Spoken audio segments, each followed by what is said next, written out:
Which Yes. brings us to the whole question of cat communication, animal communication in general. As you know, our belief at the Human Animal Connection is that all animals communicate with each other. They can communicate across species, and they can communicate with us if we learn, if we develop the ability to understand the ways in which they communicate, that their methods of communicating are going to be different from ours. And that so it requires, like learning a new language, we have to make a cat communication adjustment in the way that we engage with them. So I'd like each of you to just weigh in on the whole question of cat communication. And I know that there's a spectrum of belief on that. I mean, we respect everyone's beliefs, people who think that it's just, about observing body language, or, maybe on the most basic level, and other people who feel you can have conversations with your cats, so you can have in-depth communication. So maybe each of you, Allison, we'll start with you, could just weigh in on where you are personally, not Cat Hermitage's position per se, but just personally in your own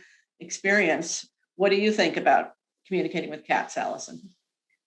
I mean, I think it's definitely possible to have a deeper communication, especially with a cat that you get to know well. Like new cats at the shelter, it might take me longer to understand even their body language, because their body language can vary. But my cats at home, or the cats that have been at the shelter for longer that I know better, I can read them easier.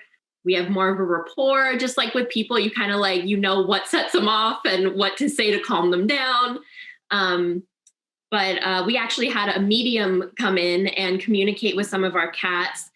And I mean, I'm not sure that I completely believe in that, but it was great to see her interact with the kitties and tell what she felt were their stories and what they wanted. And I mean, a lot of what they wanted was what all cats want, just a loving home and someone to take care of them.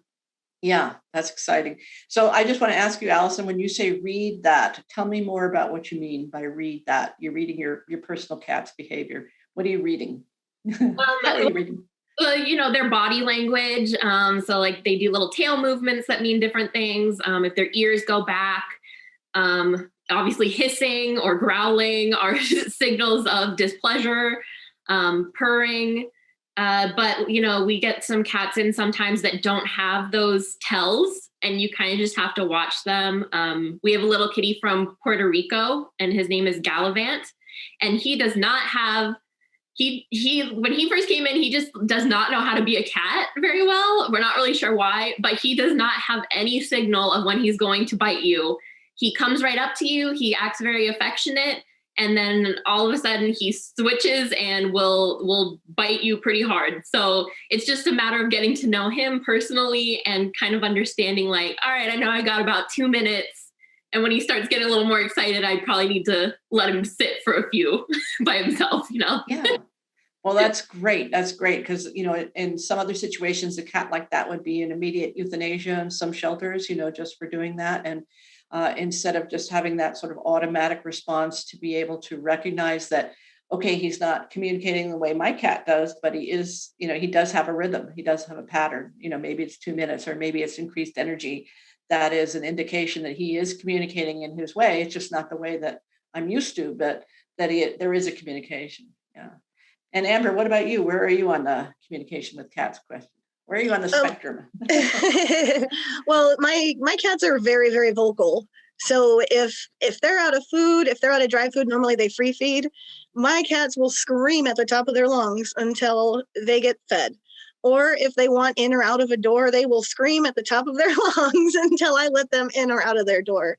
I guess with my cats, they're just vocal. But there's other cats in the shelter that that it's more of like a telepathic communication, and we have, Karina will be able to hit on this a little bit more, but we have socializers who come in and they are great with communicating with the cats. It does involve their tells, their signs that they're showing you.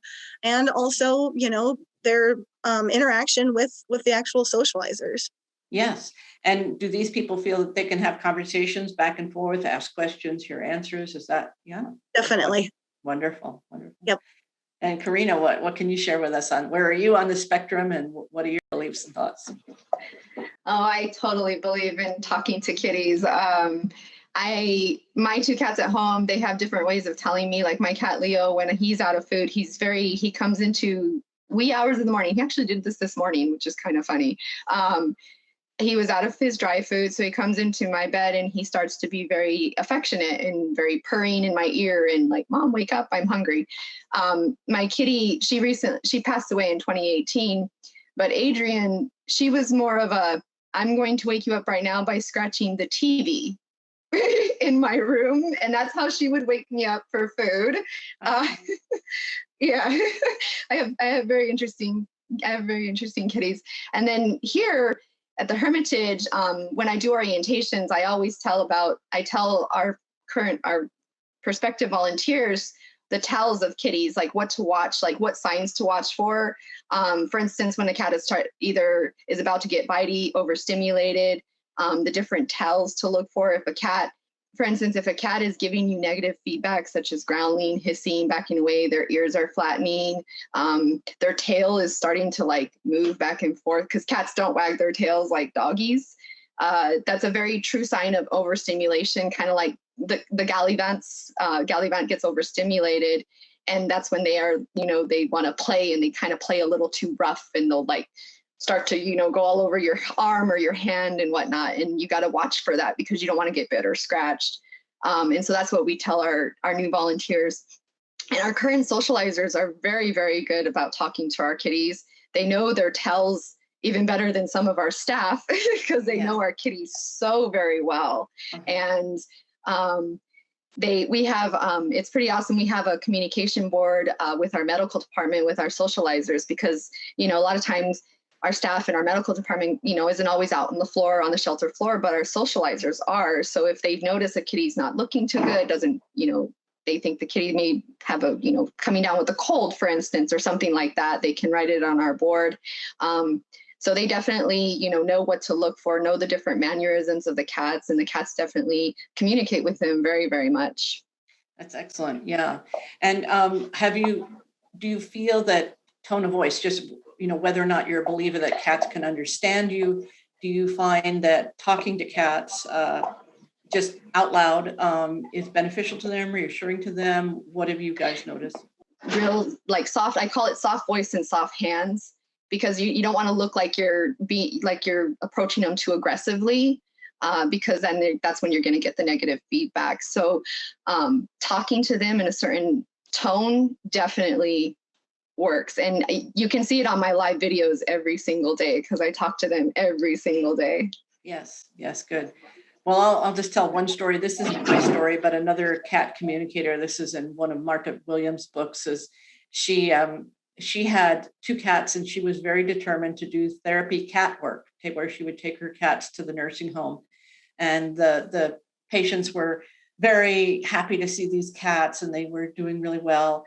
But after a while, she discovered that it was harder to get her cats into their carry cases to go to this thing. It was getting harder and harder. And one she couldn't get at all. He was an indoor, outdoor, and he would just disappear when it was time to go. And she realized, okay, he doesn't want to go, but she still was getting the one in reluctantly. And it was Halloween. She was all dressed up in her cat outfit. Everybody was looking forward to seeing her. And she was just learning her cat communication at this point.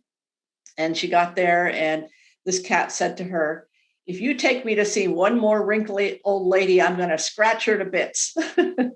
And she realized that this cat had had enough of this therapy work. They enjoyed it at first, but they just hit a point where that was enough for them. And so I think that's such a fun story, whether you believe that or not. It's interesting that cats, we believe that animals have opinions.